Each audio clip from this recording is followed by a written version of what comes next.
Alright, so now I'd like to introduce a little bit of movement in my volume raise in order to follow the camera movement. But for that, I will need to see how it actually moves right now a little bit. So I could just cache my shots in the viewer, but that will be very long, and I'm not too sure that I will have enough memory on my computer to do it because the comps start to be a little bit heavy with the volume raise, with the defocus and everything. So sometimes it's better to just output a test comp.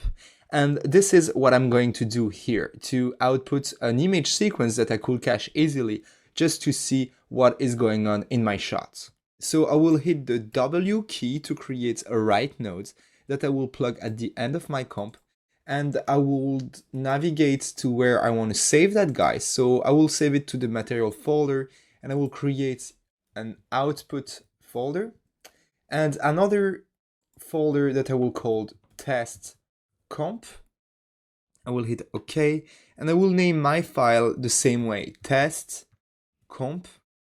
And then I will render this time an image sequence. So for that, I will need to do a dot and pound, pound, pound, pound. And this is for the frame number. This is how you do it in Nuke when you want to render out an image sequence. You need to specify the placeholder for the frame number. And this is how you do it by using the pound symbol. And you are going to use 1 pound per digit. So here we have 4 digits because we are at the frame 1001 till 1100. So this is 4 digits. So I will write down 4 pounds.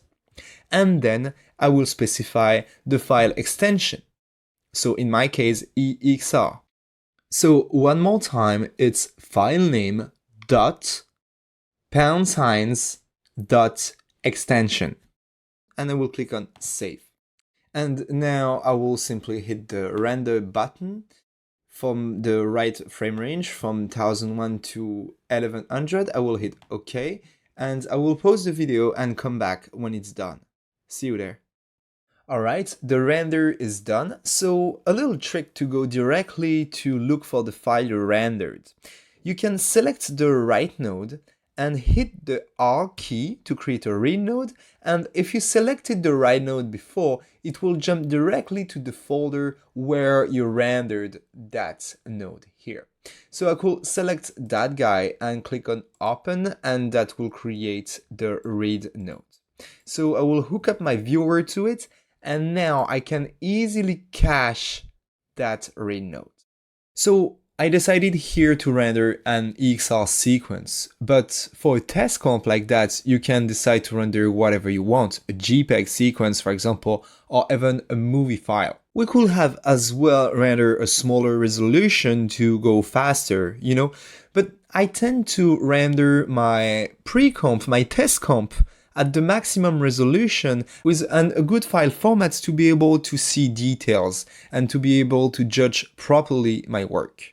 Alright, so now that I have cached my shots, I'm able to know a little bit better what I should do with those rays.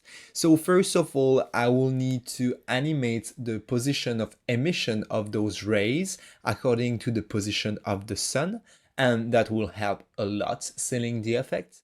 As well as I think that at the beginning of the shot, I should not see the rays, and the rays should appear as the shot goes on and as the sun is revealing behind the planet.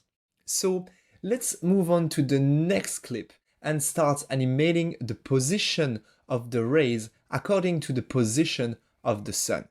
See you there.